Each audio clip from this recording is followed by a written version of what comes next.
Military training is supposed to be good for you, toughens you up, teaches you discipline.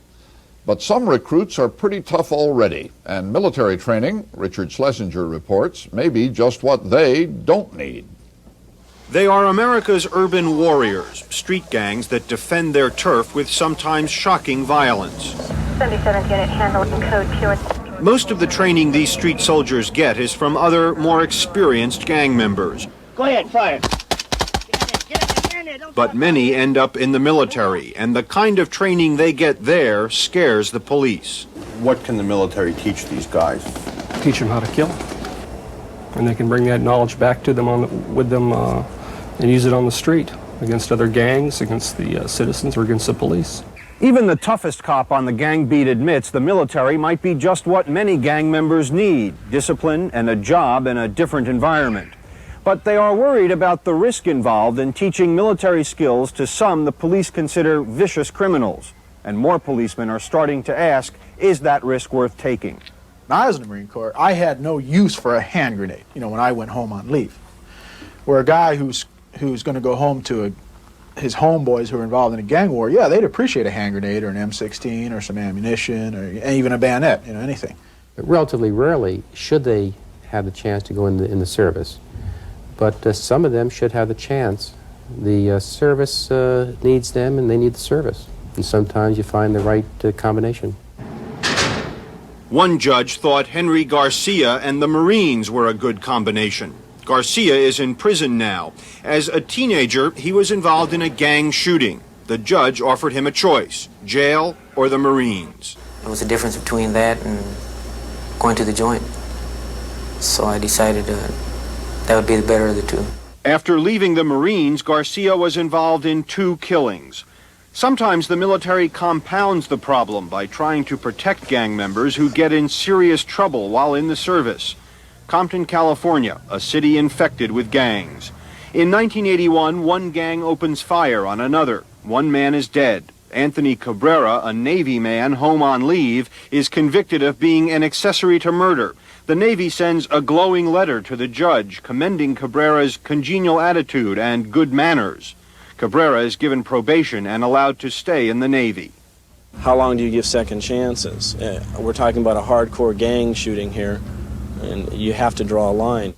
After Cabrera dodged jail, his brother, an Army sergeant, was killed in retaliation by a gang member who was also in the Army. The Army spoke up for Private Lonnie Jones after he shot at rival gang members in 1982 while home on leave. When Jones was convicted, the Army sent a letter saying he should be given a chance to complete his military obligation. Jones was eventually thrown out of the Army and is now in jail. The Army teach you how to shoot a gun? Yeah. The Army teach you how to kill people? No. It's something how to kill people, but I already knew how to do that. Raise your right hand and repeat after me. Recruiting offices are supposed to check with local police about applicants, but the police we spoke to in gang areas say they are almost never contacted. In some cases, the police are relieved when hardcore gang members get out of town and become the military's problem. Until they come back. Richard Schlesinger, CBS News, Los Angeles. My name is Mike Von Fremden. Major, your whole name is? Thomas Court, C-O-U-R-T. C-O-U-R-T, and you're the major with the Spring Lake Police Department? Correct. And you've been on the force how long? Approximately 10 years. Okay, can we go now? Okay, and let's just walk along here. This stuff doesn't look all that much different than what I see in any city, but tell me when you first started seeing it and what this stuff is meaning to you. We first started seeing it a couple years ago, on and off different locations where we have drug sales. Recently we've received complaints from the landlords and homeowners in the area that there's increased narcotics activity in this general area. So they're selling drugs here? We believe so. Our narcotics division has identified several suspects. And these symbols, do you know what they mean, or do you have a code book? We have a code book. Several of our officers are specialize in gang symbols. They usually translate it for us. We keep a photograph file. Does it alarm you when you see new symbols on a wall or like this stuff? Of course. It's drug activity, violence, like our recent incident. And do you try and paint over it, or do you try and learn from it? What do you do? Well, I mean, like, let's look at this right here. What, do you just leave this up here for weeks, or do you? We keep an intel file, and then we encourage the landlords to paint over it as rapidly as possible. An intel file. What does that mean? I'm told that 5 means something. Can you point at that for me? We keep records of all the gang graffiti, and so we can try to identify the people who write them and the various gang factions in town. And is there violence that goes on outside here, or does one gang know that they own this territory and nobody messes with them? We believe that's what they're doing, is tagging the area that they're selling drugs in this area, that no one else is to come in. They're marking the territory? Correct. And other gangs respect that? That's why we have the gang violence. Sometimes they don't. Steph, I thought that worked pretty good. Okay, Thank you. You're good.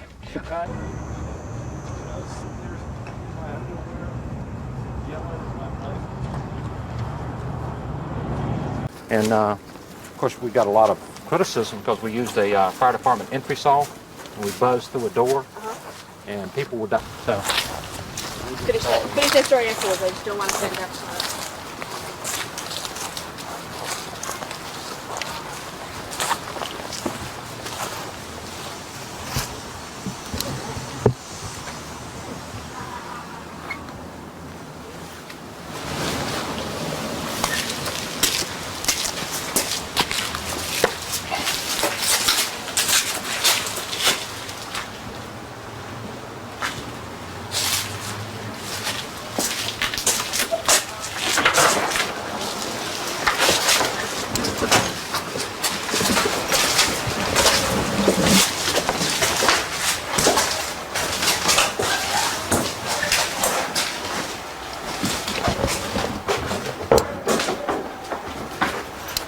For the camera people, is evidence that somebody's been using this for drugs, fast food baggies. So apparently this vacant house is being used for something other than being vacant.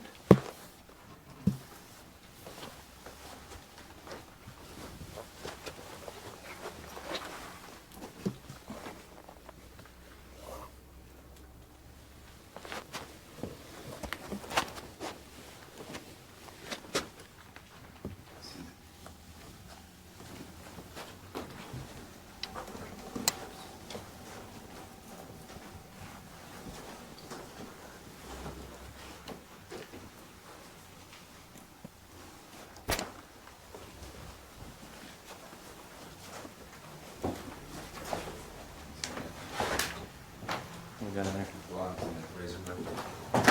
Yeah. This right here is what they call a blunt. What they do is they cut a cigar open, and they pack it with drugs, and smoke it that way. The razor blade that they're using for cutting and separating drugs. Someone's obviously been using this place for drugs in the evening hours.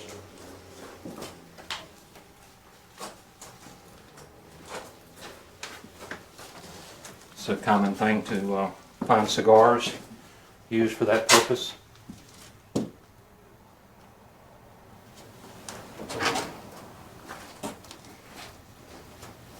These are common ways of packaging cocaine. These little plastic baggies. There's someone who's been in here recently. This one here has powder residue.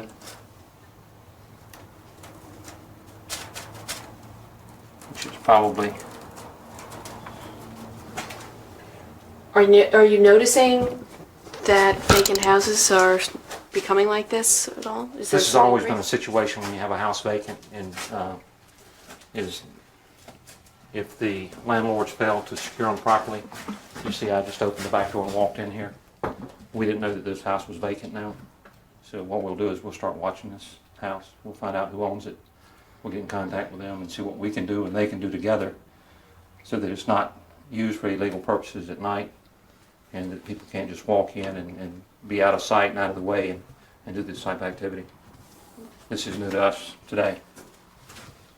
And in terms of this graffiti that's around the exterior of the house, this was tagged, it seems, fairly recently? This has been tagged in the last few weeks. This is just came to our attention, and apparently there's more tagging on the front of the house and up in the driveway. We had received information that people were hanging in this lot using it for drug sales. Did not know until I walked in here today that they're obviously using the inside of the house to complete the drug action.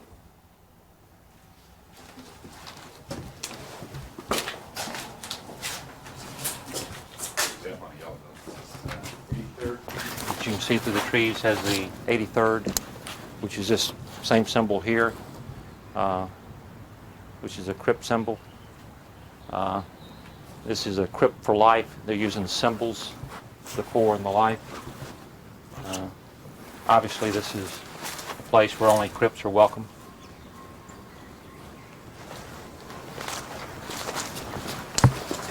Mike Van Prom is over behind the Astro. His producer is walking with me without a vest into the heart and soul of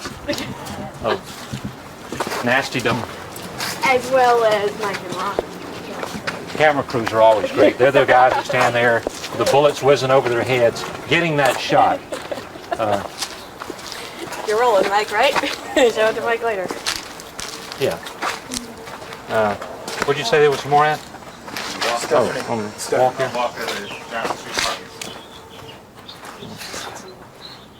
Yeah, this one here has the same thing that was on this business card that was found in possession of the soldier. The 720 is double love for the brotherhood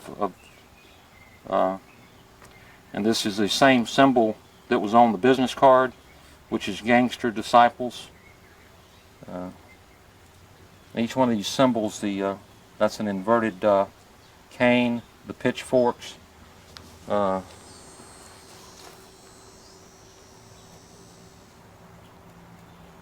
This name here, which is spelled out, is symbolic of a person we know that's involved in drug activity, and that's a version of his name that's used on the street, which to me indicates that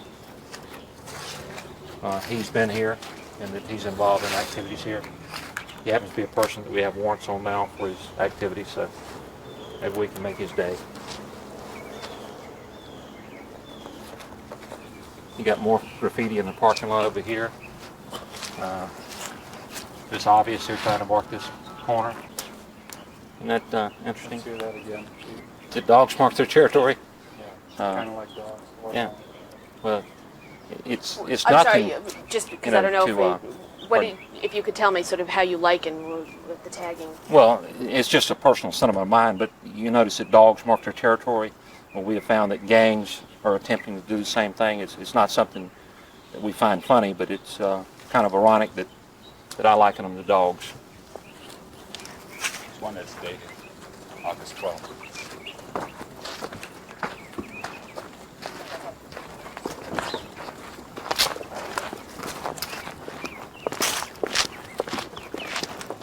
The true, I can't read all that one.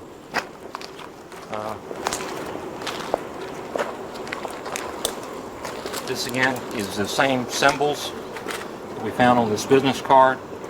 The indication with the slash through it is that this group puts himself higher than another group. I liken that to the signs which says no left turn or no U-turn with a slash through it. The slashes are indication that they're against someone. You see at the top, that's an inverted 5.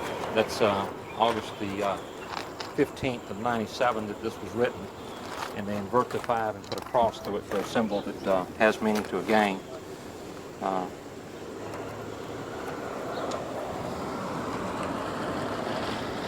This one has those are pitchforks around the 6-point star with the gangster symbol in the middle.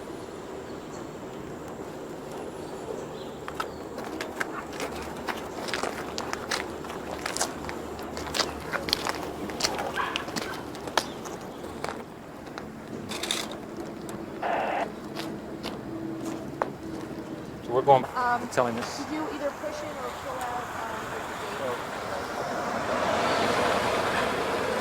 Some would rate it to be the 12th, but it's actually the 15th because that's an inverted 5, which has meaning to them. on the side of the mailbox, and a gangster symbol on this side. This is obviously, the 7-4 has meaning for brotherhood.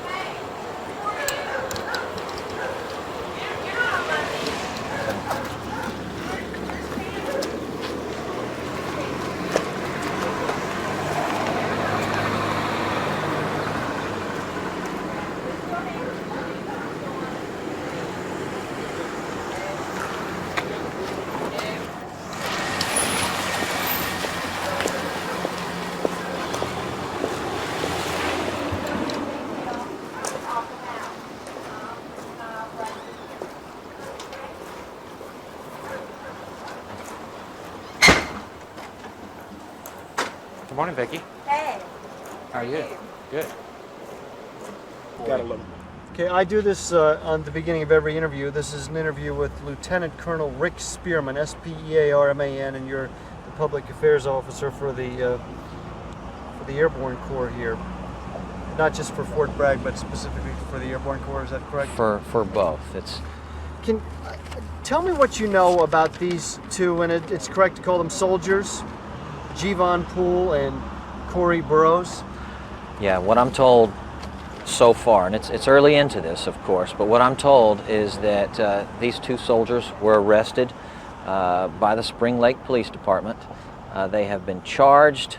There's a number of specifications, and at the risk of doing anything that takes away the lead from the Spring Lake Police Department, I'd want you to get the specifics from them. But they've been charged for primarily for conspiracy to attempt murder. Right. That's what the chief of police was able to tell me, but he was not able to tell me what rank they are, what they do. Can you tell me what rank they are and what their mission was on base? What do they do? I can tell you that they're right now that they're members of the Corps Support Command that's here on post. I can get you the specifics of who they are and what they are. What does that mean by Corps Support Command? What do they do? The Corps Support Command is primarily concerned with the support systems that go into making the 18th Airborne Corps ready to go, ready to deploy, ready to do whatever mission they're called upon to do. They are the combat service support, some of the combat support stuff, admin, logistics, the fuel, the water, the food, the beans, the bullets. Do they carry weapons? Sure. Sure, they all carry weapons. We all carry weapons if we're called on to do so. Okay. As far as when they were arrested, one of them was carrying a card. This is a copy of it. And apparently that means stuff to gang people.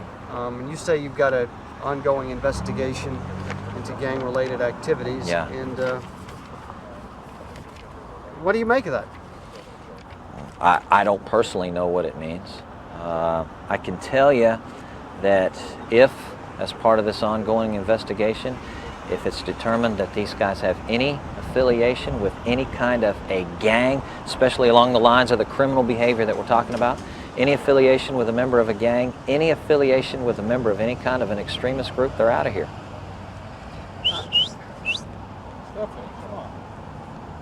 From what the chief of police seemed to be indicating, this appeared to be more whatever it was, and he's not even sure. So I sympathize with you saying it's early. But it seemed to him like it was some sort of extracurricular activities going on outside the base, as opposed to some sort of, the lead when this first came out, and what our producers were interested in is whether there's some sort of gang infiltration of the military.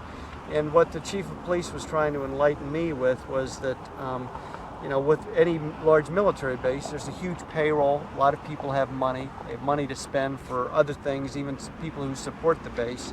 And that's the atmosphere where a gang could make money or something. Are you up against what's going on the outskirts of the military base, or do you have to be concerned about that? Or are there some areas that you just can't control? Well, to start with, we're a community. I mean, we're very, very, very interdependent on each other. I mean, 80+% of the people who work, the military people who work at Fort Bragg, live off post. That's in Fayetteville, it's in Spring Lake, it's wherever. So to start with, we're a community. So if there's a concern outside the gates of Fort Bragg, then there's a concern inside the gates of Fort Bragg. Right now, we know that there has been a crime committed. I mean, somebody's dead as a result of this criminal activity. I know that there'll be an investigation into the extent of criminal activity, who's guilty, who's going to be punished, and all of that. But as part of what we're concerned about, in addition to all that, is again the affiliation with any kind of gang, which is obviously outside the bounds of the law. It's just not tolerated. It's not permitted, it's not tolerated. If you do it and we find out, you're out. Has it been a problem here? We have had instances, but again, that's that's part of, if we find out or if we suspect, that's part of our the responsibilities of this gang task force that I was talking about. These guys look into it. They're trained to look for it. You know, they're always on the lookout for this kind of stuff. And if we find it, we act on it. Is this problem just something that goes with the territory, or is this a big new concern? I think it's a problem that's going to go with the territory. I think there's a certain segment of society that's going to live off any type of major organization that has a guaranteed payroll.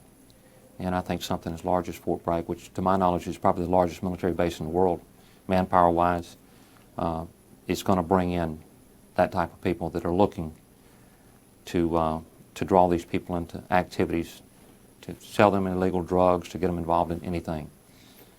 But does a chill go through you when you see a Chicago, national gang that allegedly had its, directions being given from a guy who was in prison for 200 years, and kind of they're a notorious group, that card-carrying member of a Chicago gang is a soldier at Fort Bragg and shooting up people in your jurisdiction?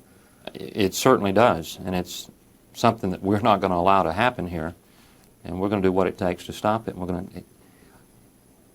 Our best thing now is that it's happened, it's tragic, but it puts us on alert to stop it. And there's no doubt in your mind that this is a gang-related incident that soldiers at Fort Bragg are connected with? There's no doubt from the information we've received and talking to people, and the fact that one of them's carrying a card. We don't want to paint the military with a bad brush. I personally love the military. I think they do an outstanding job. I think they have some people that are following the wrong path. And did that beeper number and all that other stuff pan out on that card? I mean, was that stuff Yes. that was working? Mm-hmm. He had a beeper number, and okay.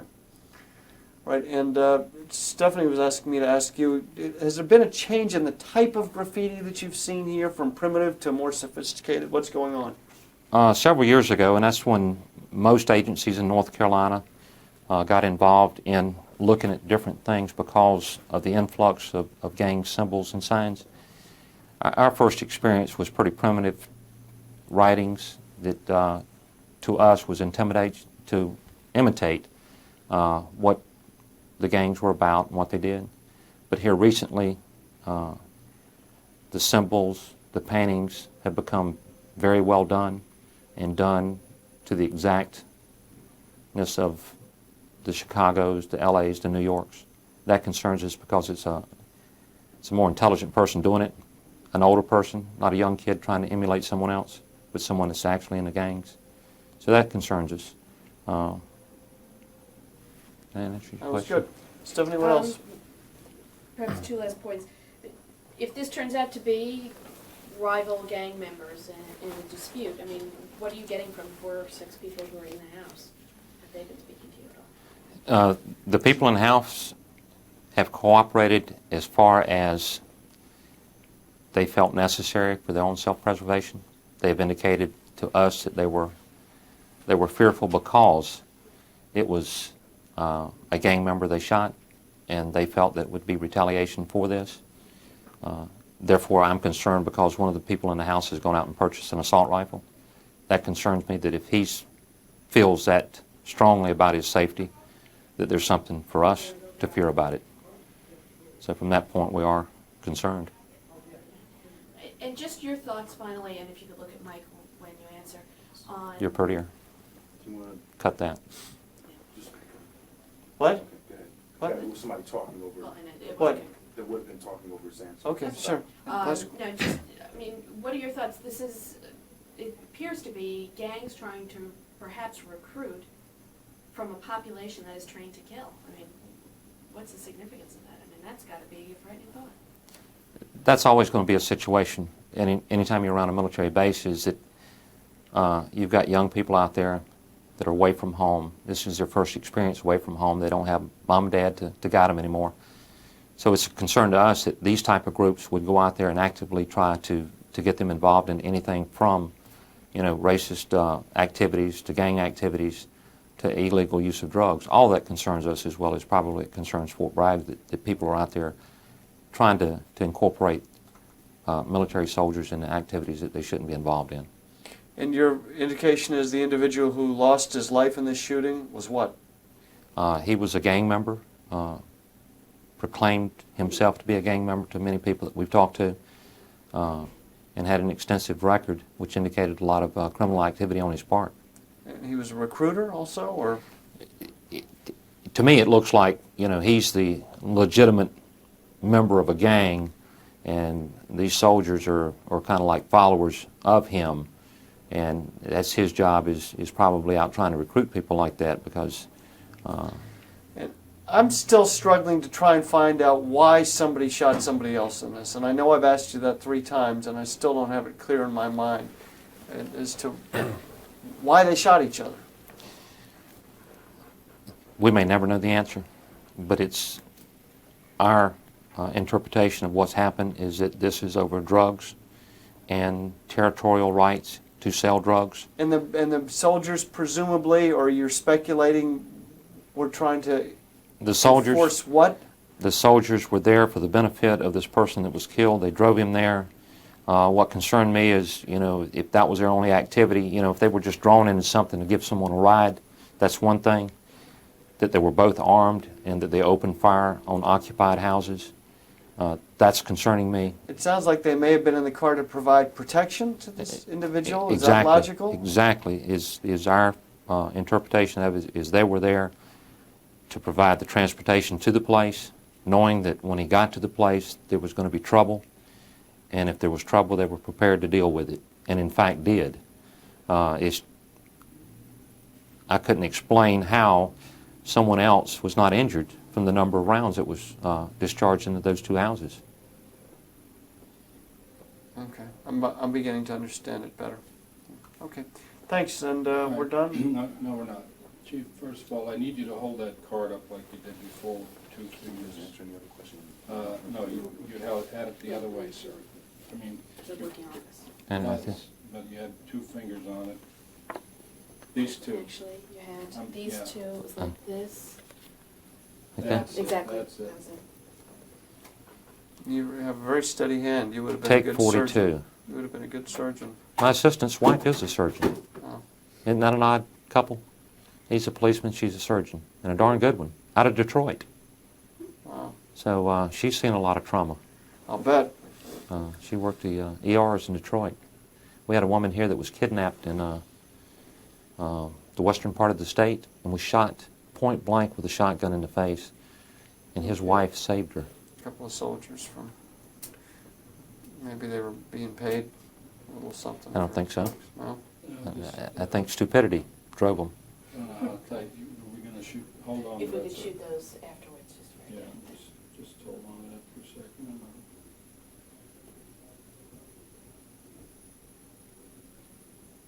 Okay, now I'll take the other one, sir. TV news, in the making. But they didn't kill anyone with those Here's one shots. oddity, and whether it's important or not. Because the shooting had occurred the week before at that residence, when the call went out that there was shooting in the area, Yeah, you I've can drop that down, sir. dropped it down. Yes, sir. I have some pretty smart police officers, and one of them went in a back way because the streets over there are formed in a U with an outlet. Came in on the outlet street, and that's what got these fellows caught. Is he met this car coming an outlet street, stopped him, noticed that there was a lot of empty shell casings in the car, and then saw the 2 weapons, and so he arrested them on the spot. This was before we ever knew that there was someone shot and had been killed. Second car went directly to 111.